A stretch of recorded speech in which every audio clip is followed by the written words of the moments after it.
Let me see, Bam Bam.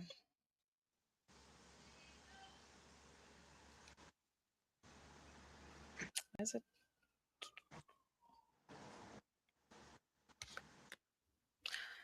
right?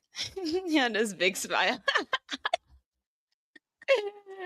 You look good. You long time I ain't see you.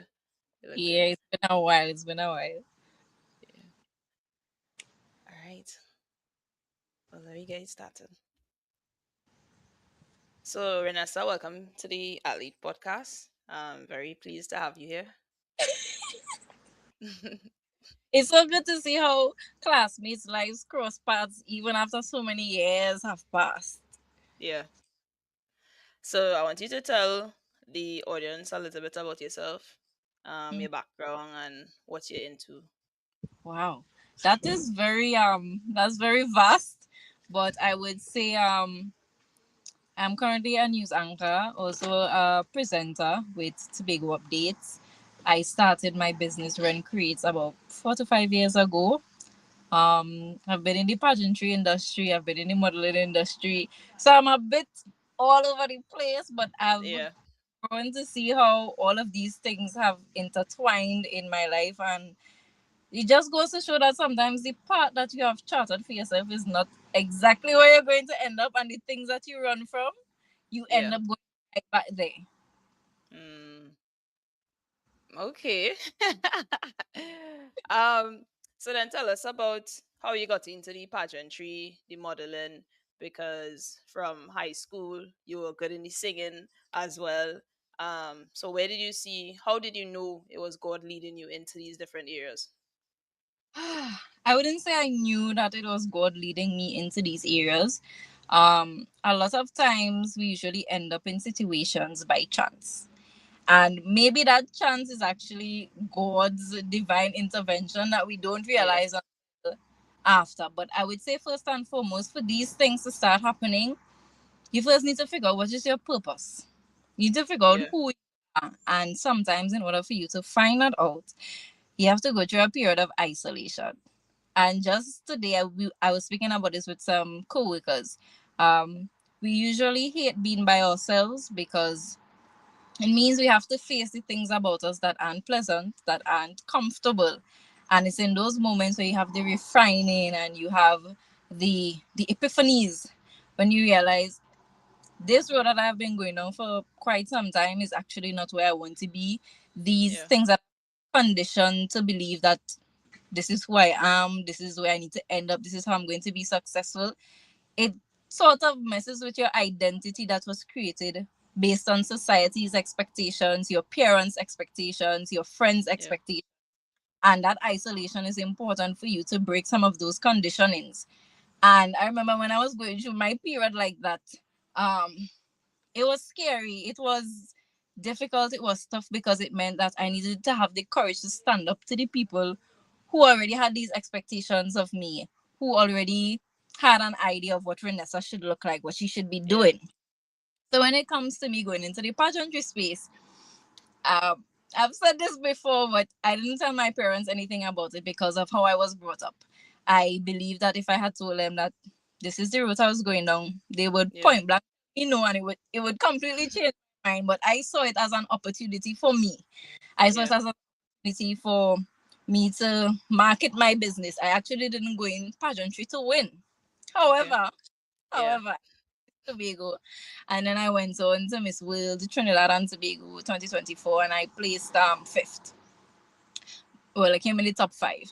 So I would also say during that entire journey, it showed me things about myself that I otherwise would not have realized if I stayed within the box that was quote unquote created for me by society's expectations, my parents' expectations, the expectations that I believe people had of me that I probably placed on myself because of what I thought they wanted out of me. But the best thing that you can do for yourself is find that courage to find what works for you, because at the end of the day, God created you with a purpose, and that Yeah. purpose needs to be fulfilled by you, not your parents. Because at the end, they are also mortal beings walking on this earth that also have their purpose to fulfill. And Yeah. when you are asked at the end of the day, what did you do with your life? You're an adult. You can't say, Yeah. I didn't do this because mommy or daddy or friends or auntie, uncle, society prevented Yeah. me from. Yeah. That's true. What about your sewing? You know, you have your business Ren Creates. It is obviously in full swing. How did you get into sewing? Has this always been in the backdrop for you?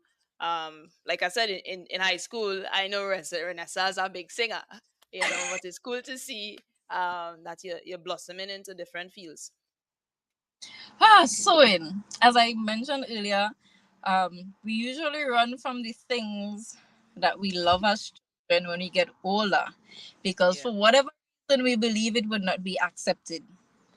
But I think first and foremost we need to accept ourselves first. Mm. So sewing, my grandmom, she would sew my uniforms for school. I don't think you remember, but in first and second form, I used Mm. to have a sewing kit in my bag. So when the boys' buttons burst off, I was the one that used to come to Yeah. sew back buttons and stuff. But little did I know that that would be a part of Renessa's brand now. So I did clothing and textiles in school. When they did that pool of moving us from one class to A4. Yeah. A5, I missed out on the opportunity of doing clothing and textiles during that first to third form period. So when Mm. we had the opportunity to choose subjects and I was able to freely now choose clothing and textiles, I jumped at the chance. And that was mainly because of my grandmom's influence. Yeah. I always loved just sitting with my dolls, needle and Mm. thread, scrap, and creating clothing on the dollies and stuff like that. But I would say the major shift with that came during COVID. Mm. And this is where community comes into play.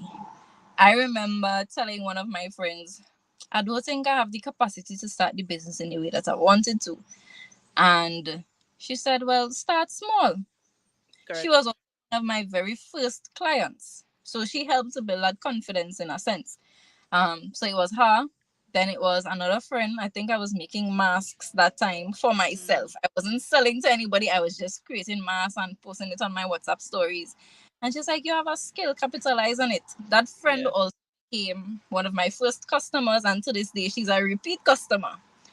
Um, so that was the start of me getting back into sewing, and I think that was also true during a very pivotal moment in my life as well. So during that time, as soon as COVID died down a bit, I started going to classes religiously.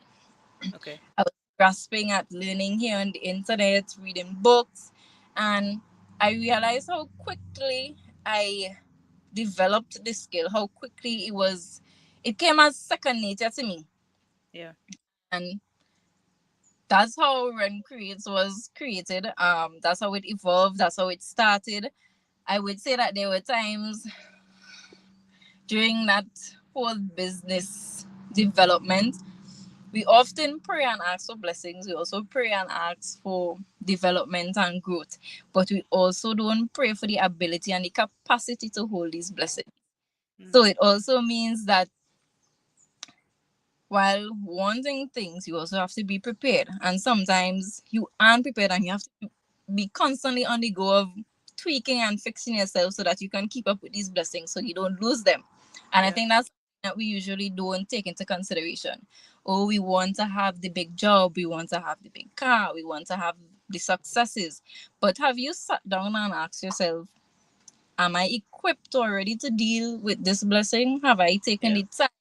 Really ask myself what would be required of me, and we usually skip that step. We always want to attain stuff, but we don't sit down and we do the preparation, and that's something that we need to start focusing on. Prepare yourself for the things that you're asking for, and during that waiting season or that period of time where you have to prepare yourself, and that season of what you call dry spells or it looks like nothing is happening, Yeah. that's really the best time for you to prepare. So when the things come to you, you already hit the ground running basically. Yeah. Okay. So that Renaissance modeling, Renaissance sewing. What about the news anchor? How did that come into being? And yeah. Funny enough, When I was younger, I would sit in front of a mirror with a brush. I would pretend that I'm interviewing people, I'm reading the news, Yeah. and you just playing. But a lot of the times, the things that we have the greatest capacity and potential for, we usually take it for granted because that would never happen to me because we always put all Mm, boxes. yeah. So last year, I think all of this happened also outside of coming out of the pageant as well. So I had the Hmm. opportunity to be a co-talent on Lonely Planet's Best in Travel for Trinidad and Tobago. So there was that, and during that experience, I realized I liked moving from point A to point B, getting dressed up, being mic'd, Yeah. being on the spot, saying things just out of thin air. And I would also put in this as well. When I was in primary school, Mm. usually on my report cards, they would say at the end of the term, Renessa talks too much. Yeah. But now I see how that has played back into my life. Yeah. So when I came back from that opportunity in Trinidad, um, I sat with my grandmom in the kitchen. And I think during that time as well, you have these ads that run on your feed just Hmm. because I was seeing a lot of ads when it comes to media and communications and broadcasting on TV, reading the news. And I turned and I told my mom, I said, I think I want to go into news broadcasting and stuff like that. And she's like, I could see you doing that. Yeah. Strange enough, I think probably a week later, I went to visit a friend to propose an idea for something. And he said to me, you don't come and co-host with me on Tobago Updates tomorrow. It's like, sure, no problem. Yeah. So I went the second week after that first week, and then the producer approached me and he said, you think you want to continue Yeah. doing this? I was like, sure, no problem. And I was like, good show. Um so that was fun. I actually enjoyed it. It didn't feel like work to me. It felt natural. It felt like something I was meant to be doing. And the months flew by, and then Correct. probably about 2 to 3 months or so, I got the opportunity to move from the youth show to it's a big updates morning show, which was Monday mornings, Tuesday mornings, Thursday mornings, Friday mornings. Yeah. Then there was also the opportunity one time they asked me, do you want to come and read the news tonight? The whole thing about it is I didn't say no to any opportunity that was granted to me. I just took it and see how it went. And so when I read the news that one time, I was asked the question, you're accustomed Yeah. doing that? I was like, well, no, but I guess with time and the years of watching how certain media personalities and news anchors would do what they do, I sort of mimicked in my mind what that would have looked like for Renessa. Yeah. After that, the opportunities just continued happening until I was now placed in a position where I'm doing news on this particular day and I am doing presenting on these particular days. It doesn't feel like work to me. I enjoy media a lot. Um, and it's so funny because there are people around you who would always see your potential except you. Yeah. And this is why community is important. I think this is why it's very important that we shape our environments in such a way that the people around you are able to pull out your potential or your greatest capacity out of you that you otherwise wouldn't without them. Because it's very easy for us to say to ourselves, no, I wouldn't be great at this. No, I don't have the capacity for this. No, I can't do this. But it's very, very important that we shape our communities and our circles to be Yeah. that. You know how they say iron sharpen iron? Yeah. Yeah. That isn't something to be taken for granted or lightly, because that is True. exactly what it is. Well, that was a lot, but that's amazing to see. Shout out to the teachers. I like to say you're talking too much, because I mean the chit chatting does take you a lot places from news anchors to being lawyers to being the media people that doing interviews on the spot at crimes. Yeah. So my next question is, how did your relationship with God begin, and how have you seen it evolve through your career? Well, I grew up in church, so I already had a sort of a baseline know how in terms of how God works and what is expected. But I think as you get older, that Mm, baseline that you were introduced to, you need to explore that for yourself, because it's true. very easy for you to just adapt notions about who God is and who Christ is from what other people tell you. But when you experience Him for yourself, it's a completely different thing. So I would say, when it came to my relationship with Him, I started reading the books Job, Peter, Ecclesiastes. Um, what's the other one? Did I say Job already? Yeah. Especially the book of Job, because the book of Job, oh my God, the book of Job just teaches you that anything can happen to you in this life. Yeah. And the most important thing in this life is to understand who you are outside of everything else that you attain. Because Yeah. Job lost his children, Yeah. his wife left him, his livestock was killed, was wiped out. He lost his house. He lost his friends. He lost everything. And in Yeah. spite of all of that, he was still able to maintain a spirit of joy. He was still able to maintain a spirit of gratitude. He was still able to be resilient. He still trusted that much more was going to happen in spite of all of this loss. And I would say that I went through that, not in the sense that I lost my home, my family, no. But I Yeah. had to lose the version of myself that I thought I needed to be, or what it was going to be. Yeah. And that that takes some serious courage. That takes the ability to live in uncertainty. And a lot of us, we don't like uncertainty. We like to know for a fact this is what is going to happen. I know that I am that kind of person. I like to know what is Yeah. going to happen at this time, at this exact point, how things are going to play, because I do not like surprises. I do not. But sometimes in this life, you have to appreciate ambiguity, Mm, confusion, but ambiguity. yeah. And during all of that, it helped me learn how to release control. It helped me learn how to trust in something much greater than me, because we often say we're not trying to control the outcomes of our lives, but sometimes in the very minute ways, we are still trying to hold on to control of how this should look, how this should happen. Yeah. School's supposed to happen first. I'm supposed to have my degree first. I'm supposed to have, but some, like with myself, by the time I am 25, I am currently 25. I was Yeah. hoping to finish medical school. I would probably have a fiance by now. Yeah.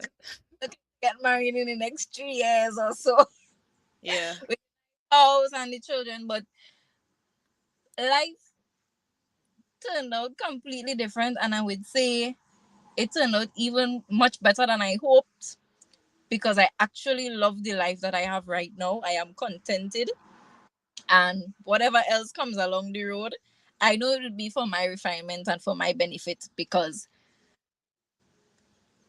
ugh, contentment and fulfillment is one of the things we should strive for, because it's Yeah. very easy for us to say, when I get XYZ, that's the only time I'm going to be fulfilled. That's the only time I'm going to be Yeah. content. If you can't allow yourself to be content with the little that you have now, or what is currently going on in your life, you would never be able to be content with whatever Yeah. else comes up. You're always going to be shifting that goalpost. Yeah.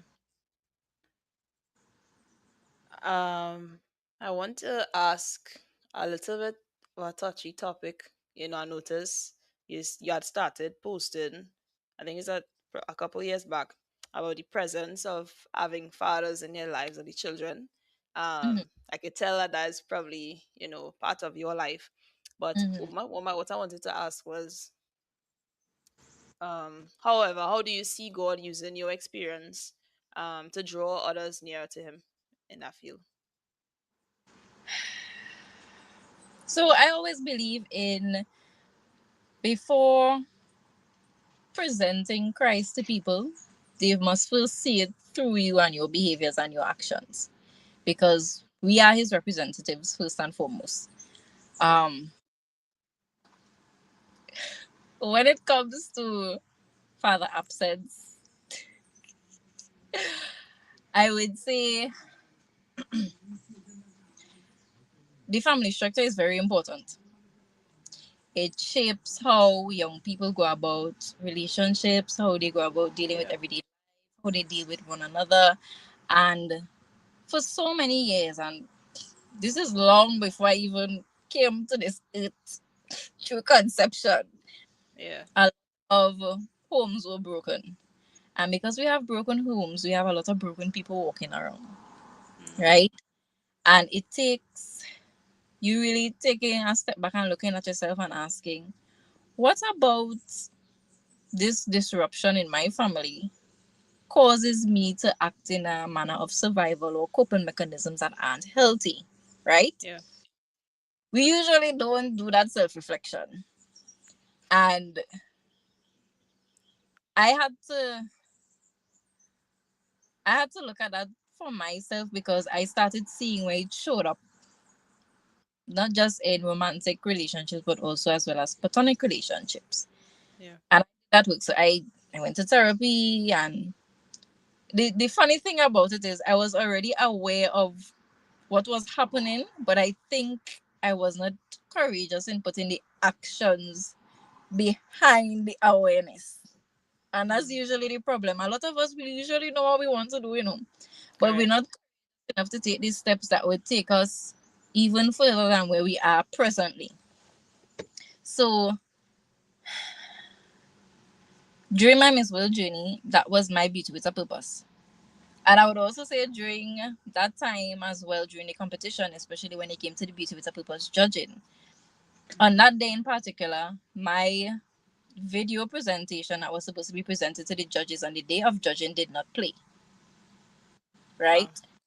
So that meant I had to now present, and that was a very touchy topic for me, because I broke down in front of the judges and everybody that was present, mainly because before I went into that judging sphere, Yeah. I was looking at a comment under my video talking about the importance of doing stuff like this for young women who have absent fathers. And Yeah. basically, it was saying that I was looking for attention, but I wouldn't go too deep into that. Yeah. Yeah. Yeah. Um, I cried before I started my presentation, because it was something that was very near and dear to me, something that I felt from. I wasn't just doing this project because it was something to be done. It was something that I knew about inside and out. Yeah. And during putting that presentation together, I had to form a cohort. It was a virtual cohort with collaborations with Families in Action. And we Mm-hmm. did several topics over the course of 2 weeks. We spoke about forgiveness. We did a session where the young ladies wrote a letter to their father that he probably wouldn't get, but it was just about them getting an opportunity to release all that pent up anger and all the stresses and the frustrations, the expectations, the promises broken, and stuff like that. Yeah. And I remember checking back in with one of the girls when the entire process had ended. And she said to me, I reached out to my dad after the workshop. She told him that she forgave him. Mm. And his response to her was that he laughed. Oh. Now, what she said to me was, if I hadn't gone through that workshop and some of the tools that she was equipped with, she Yeah. wasn't sure how she would have dealt with that response. Because imagine you going to your father to extend forgiveness because maybe he didn't know better. Yeah. He was going through a challenging time. And his response is to laugh. You could feel dismissed. You could feel as though you're not taken seriously. That there are so many emotions that, because your father is really and truly supposed to be one of your first loves. That's supposed to be one of your first examples of what life should be like, what how people should relate to you, especially when it comes to what you expect in a romantic partner. So Yeah. all of these things shape how young women go about life. It manifests in so many different ways. And I would say that was one of the most impactful moments for me. There's also the notion that as you get older, you get over these things. But I had people in their 30s part of that Wow. workshop, people who still had the opportunity to cry in a space and not feel judged, because you're talking to people who experience the same thing, may not have been in the same way, but the absence was there, because then now essentially what you really want is community. What you want is somebody who understands what you're saying, because I got the opportunity to see one of my friends have a healthy relationship with her dad. It was Mm. strange to me. No, mind you, Mm. I have my grandfather around. So Yeah. I would say the extent may not be that much compared to somebody who didn't have any male figures around them.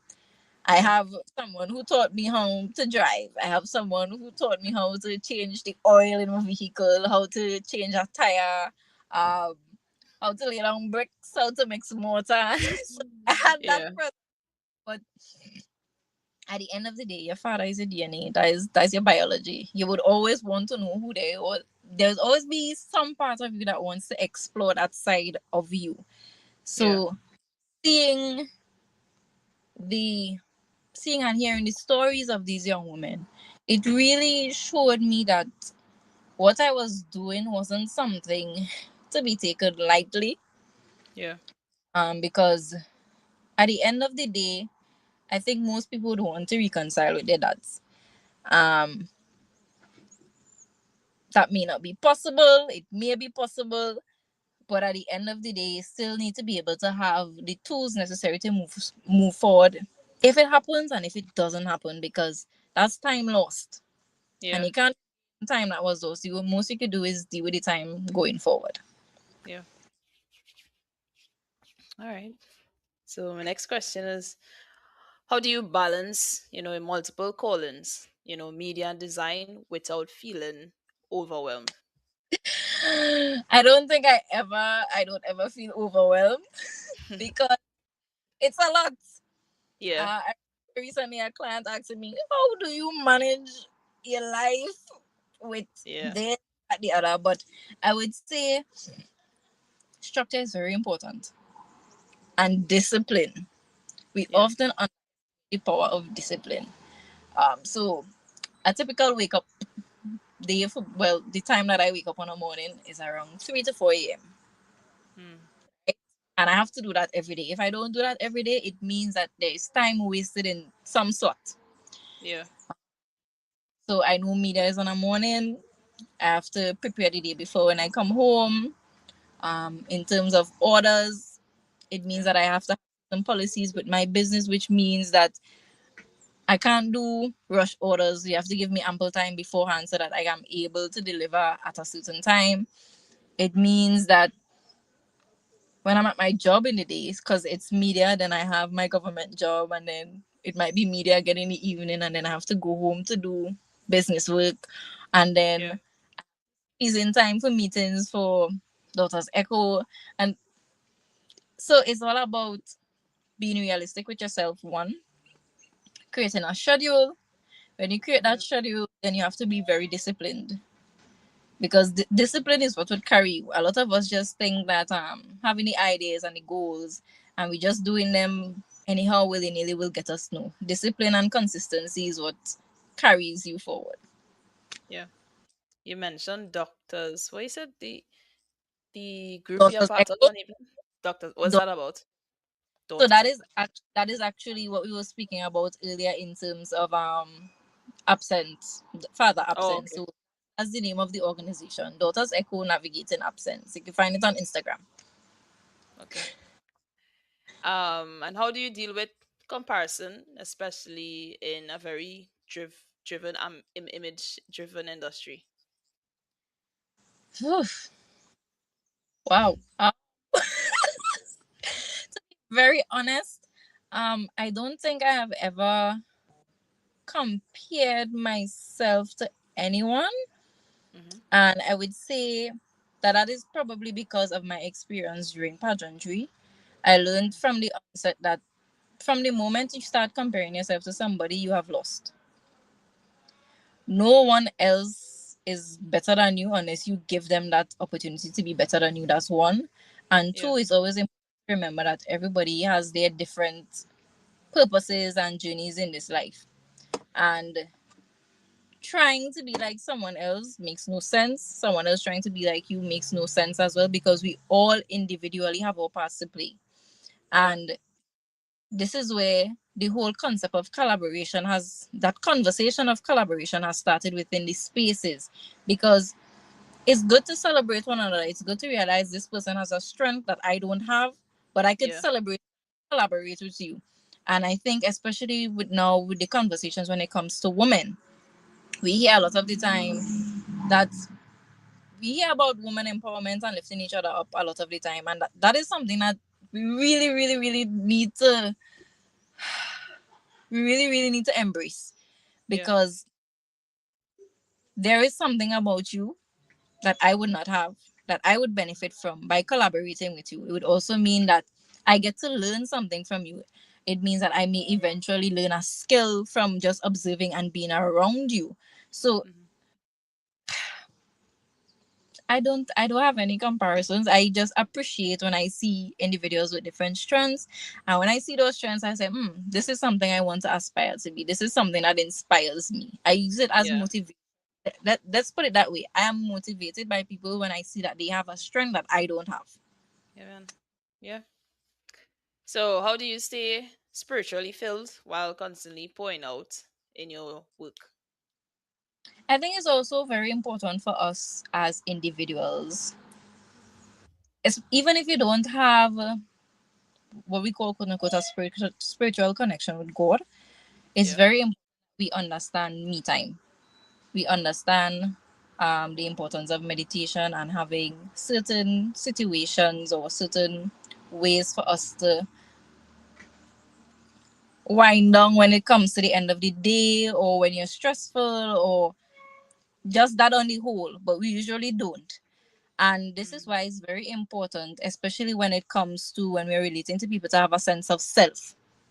You need to be complete and whole on your own. And part of that is knowing when to step away from situations that stress you, when to know, okay, this is frustrating me, this is an issue that I have going on.